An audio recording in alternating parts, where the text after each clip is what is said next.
disasters. But for those who believe in the end times, God unleashes all his fury, and the worst is on the way. Disease. It's been feared by every civilization since the dawn of man. Even today, humanity is still terrorized by several epidemic diseases. Severe acute respiratory syndrome, or SARS, struck 29 countries. Since 1972, malaria has killed nearly 100 million people, and an avian flu strain could set off a worldwide pandemic at any moment. The common thread? They could all be linked to one of the 7 signs. And I looked, and beheld a pale horse, and his name was Death. It's one of the most frightening signs in the entire prophecy. Throughout the book of Revelation, there are numerous analogies of what I believe are plagues. The first and foremost being the pale horse. I believe that the pale horse represents the release of diseases and plagues on planet Earth. I see plague as a certainty. It seems like it's just a matter of time before we suffer again. The forces of hell are being unleashed. You have plagues, you have diseases, you have death of almost every type, to the point that the Bible describes 1/4 of the Earth's population perishing. A quarter of the world. Well over 1 billion deaths. It's a difficult number to comprehend. Is there really anything out there that can cause humanity to suffer on this scale? Once again, scientists provide the hard data. Every 10 years, you're going to get a very bad strain of a virus. Every 100 years, you're going to get a catastrophic pandemic virus. We know this. It's not something that's new. All you have to do is look at your history. History. Our past is a long timeline of plagues and pandemics dating back to the beginnings of recorded time. During the time John of Patmos writes the book of Revelation, around 100 AD, plagues strike in the areas of modern-day Libya, Egypt, and Syria, very near the island of Patmos itself. It's even possible that John has direct knowledge of these outbreaks. But the deadliest plague of them all hits during the Middle Ages, the Black Death. The bubonic plague slashes through Europe in the 1340s, killing between 25 and 50 million people. The disease causes large, painful black swellings called buboes, which give the plague its name. By the year 1400, the death toll reaches 100 million worldwide and reduces the Earth's population from roughly 450 million to as little as 350 million.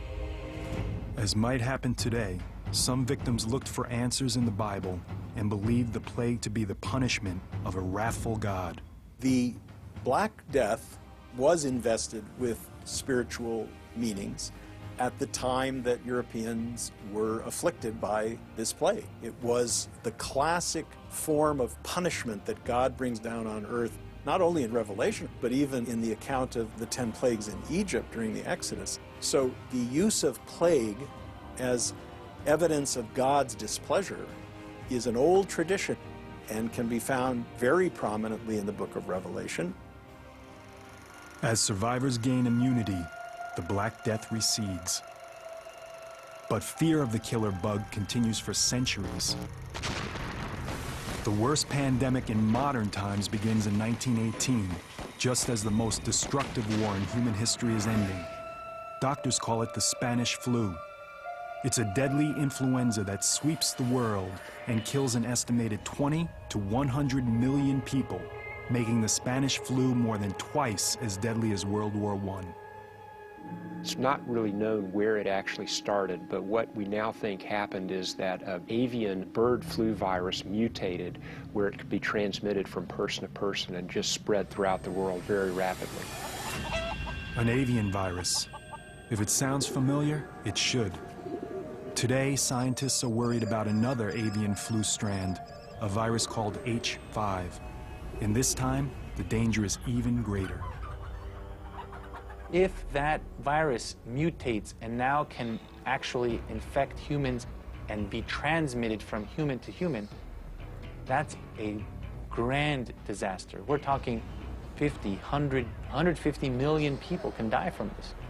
Just like during the 1918 pandemic, a mutated H5 flu will be easily communicable between humans. But today, we live in a much smaller world. Infection could be out of control before we even realize it's upon us.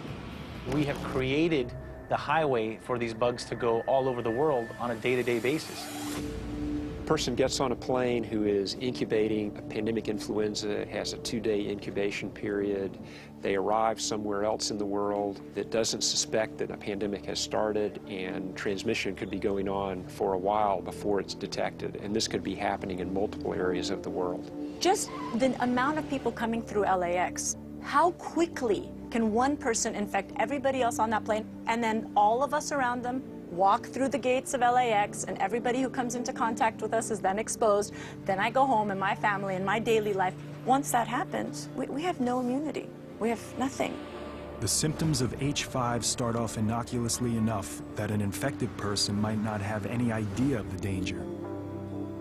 The first symptoms of a pandemic virus would probably be similar to regular influenza: fever, cough, muscle aches. You would have maybe a runny nose, some teary eyes, a sore throat. But the symptoms progress rapidly. Your muscles hurt, your throat is sore, you start coughing, next thing you know you have trouble breathing. There would be rapid progression, shortness of breath, cardiac arrest, renal failure. It's about 4 days from when symptoms develop to when you get in a hospital, and it's about 9 days to when you die. But as dire as these predictions appear, avian flu may not even be our greatest danger. The most threatening plague may have more sinister origins.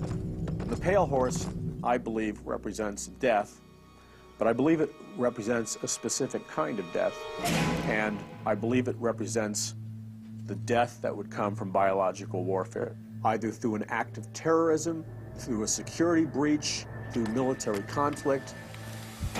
A vial cracks, a truck crashes, it goes into the food supply. Numerous biologically designed plagues are released on planet Earth. There's no remedy for them. They spread like wildfire. Millions of people are going to die. What if we had something that couldn't be contained? It'd take 1, 2, 3 hosts to infect an entire population? Easily. As an expert on weapons of mass destruction, John Barton understands the threat today's bioengineered viruses pose. With the way bioengineering is adapting right now, I think that is our largest threat. Biological weapons systems are only limited by their delivery measure. It's pretty easy to actually do a bioterrorist attack. Most of these are invisible, they're odorless, they're tasteless, and we don't even know how to respond to bioterrorism. We usually don't have antivirals or treatment ready to go because a lot of times we don't even know what it is. It takes a while until we figure out what it is that we're actually working with, the agent. Let's say you have a terrorist cell. You have an engineered virus that just has to get airborne. A biological released into the air on another human being in a high-density populated area like Los Angeles or New York, you're going to infect everybody. I mean, you're going to achieve your end. With the amount of travel that Americans do, with the amount of border crossing that the Europeans do, we can easily perpetuate a strain globally within weeks. For doctors, it will be like getting hit with the tsunami of the sick and dying. Around the world, hospitals will be ground zero. We don't have the resources currently, or the facilities currently, to handle what might be the influx of sick patients into hospitals, ERs, communities. Every ER is full. Every hospital bed is full. Every nurse is maxed to their limits. Every doctor, ER physician is maxed to their limits. If that's the case, how are you going to take 10 more patients, 20 more patients, 50 more patients? We're not. It's not going to happen. There's no way the system can withstand that. Even worse, the virus could quickly split into several subtypes, each resistant to different drugs. Viruses mutate a lot quicker than bacteria. It just takes that one virus to actually mutate and form that right combination that nobody would survive. If a virus